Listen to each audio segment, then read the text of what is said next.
Down the ballot, what other offices are up for election in Virginia?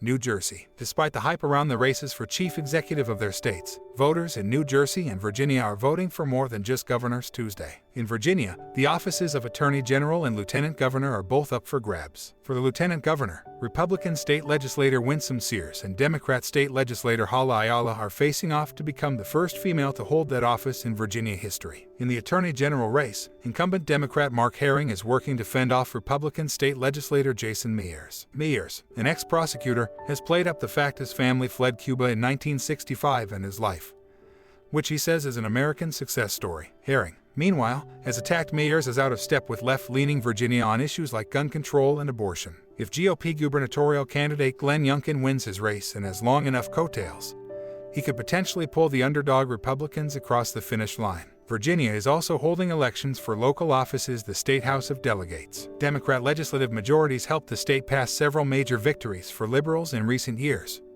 including gun control laws. Republicans are looking to chip away at that advantage. New Jersey is also electing its lieutenant governor Tuesday, along with its state senate and general assembly. Incumbent Democrat Sheila Oliver is running for re-election as lieutenant governor against GOP challenger Diane Allen. Younkin backers say their optimistic GOP candidate can pull off upset in blue Virginia. Leesburg, VA.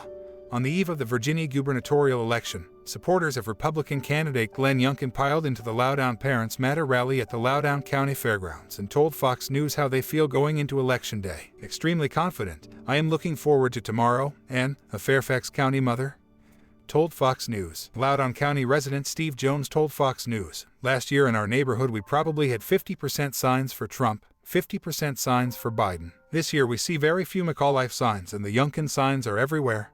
He continued, I mean they literally have got to be at least 5-1 and maybe even more. I see a lot more enthusiasm on the Republican side this time around. A lot more. Cheryl Onderchain, a mother of 3, told Fox News, you've got people here of all ages. A lot of parents for Younkin signs. Parents are fired up, she continued. Glenn's our candidate. He's going to be our next governor. Election Day forecast, drizzly, overcast day for Virginia, New Jersey voters. With a wet and chilly forecast, voters in New Jersey and Virginia might consider bringing a rain jacket in case they have to wait in line to cast their ballots in the state's major gubernatorial elections Tuesday. In Virginia, on and off showers are expected for much of the state into the afternoon. In Alexandria, VA, rain should continue for much of the morning with a high of 52 degrees at 10 a.m. According to Fox Weather, the rain should taper off in the late afternoon. Farther south in Roanoke, VA, the rain should clear out by the early afternoon as temperatures hover in the low 50s, per Fox Weather. Voters in Camden, NJ, can expect similar conditions, with temperatures in the low 50 seconds and rain until about 3 p.m. farther north in Newark, NJ. Rain is not expected, though it will remain overcast into the early evening. According to Fox Weather, Virginia governor's race preview, the key counties to look for on Election Day. Virginia was once a breeding ground for presidents. From George Washington to Woodrow Wilson, the Old Dominion has sent 8 men to the White House, more than any other state in the country. Today, Virginia is better known for the damage it can do to a presidency. With one exception, the state has chosen a governor from the opposite party of the current president at every gubernatorial election in the last 40 years. At best, a loss in Virginia generates a bad news cycle and anxiety about midterms for those in the Oval Office. At worst, it is a sign that the president's days in power are numbered. Statistics like these in a late polling surge should give Republican challenger Glenn Younkin some confidence going into election night. But the one exception mentioned above is Democrat Terry McAuliffe, who won his first term as governor in 2013.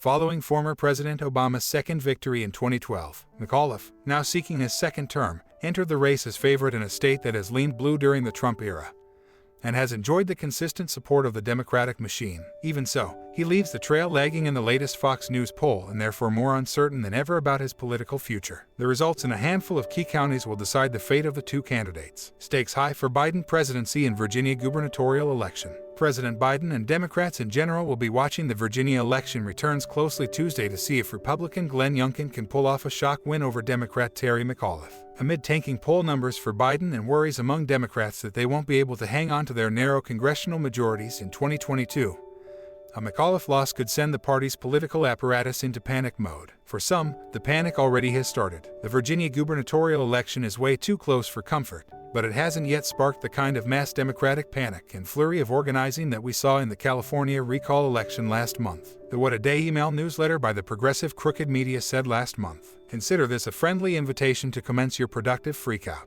One of the things Democrats are concerned may drive voters to Younkin is their failure to pass a bipartisan infrastructure bill. Progressives in Congress stymied efforts by House Speaker Nancy Pelosi, DeCalif, and Biden both in September and October to pass the bill. They were demanding more work on Democrats' massive reconciliation spending bill first. Congressional Democrats are back this week trying to come to a deal both bills. But if McAuliffe loses, some have speculated it would make it less likely moderates will vote for reconciliation, a tough vote that would tie them to an unpopular president. For Republicans, meanwhile, a Younkin win could provide a blueprint for how they can take back the House and Senate in 2022. The GOP nominee focused on schools and social issues in an effort to get parents behind his campaign and make inroads with crucial suburban voters. Younkin also walked a tightrope when it comes to former President Donald Trump, discreetly distancing himself from that brand of politics while trying to avoid directly rebuking the former president or his false election conspiracy theories. Trump's continued presence as the leader of the GOP puts Republicans in moderate districts in a tough spot.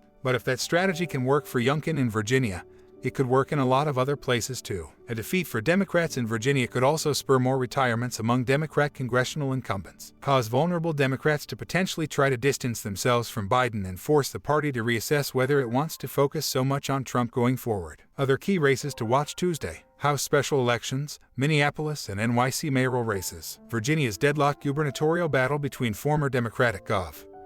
Terry McAuliffe and Republican nominee Glenn Younkin is firmly in the national spotlight. The Commonwealth, a one-time general election battleground that's still very competitive between the two major parties, is one of only two states that hold races for governor in the year after a presidential election, guaranteeing outsized attention from coast to coast. And the state's gubernatorial contest is seen as a key barometer ahead of next year's midterm elections, when the Democrats will be defending their razor-thin margins in both the House of Representatives and the Senate. On Tuesday, people will be looking at it as a bellwether of what is to come. Rep. James Clyburn of South Carolina, the number 3 House Democrat, said last weekend as he campaigned with McAuliffe. The latest polls indicate a margin of error race between McAuliffe and Younkin, a first-time candidate and former private equity CEO, in a state that President Biden carried by 10 points last November and where Republicans haven't won statewide in a dozen years. But Virginia's election for governor is just one of many interesting showdowns in the 2021 ballot from coast to coast. Polls open in Virginia, New Jersey as voters cast ballots in key governor races. Voters are headed to the polls in both Virginia and New Jersey Tuesday in key gubernatorial races that may be a bellwether for the 2022 midterm elections and the Biden presidency. Polls opened at 6 a.m. in both states. They will remain open until 7 p.m. in Virginia and 8 p.m. in New Jersey. Republican Glenn Younkin is facing Democrat former Gov.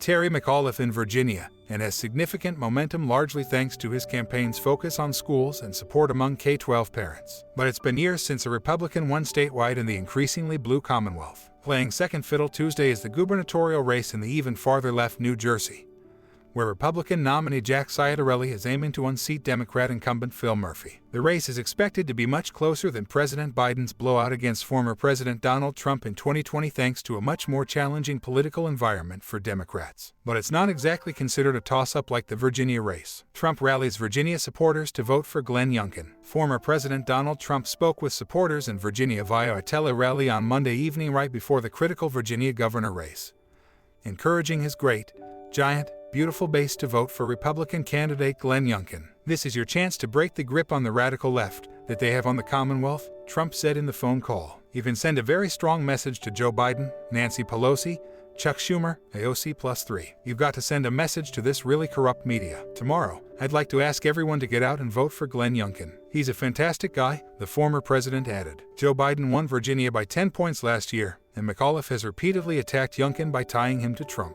While McAuliffe brought President Biden, Vice President Kamala Harris, and former President Barack Obama out to campaign with him, Younkin has mostly focused on Virginia issues, and he did not bring Trump to Virginia.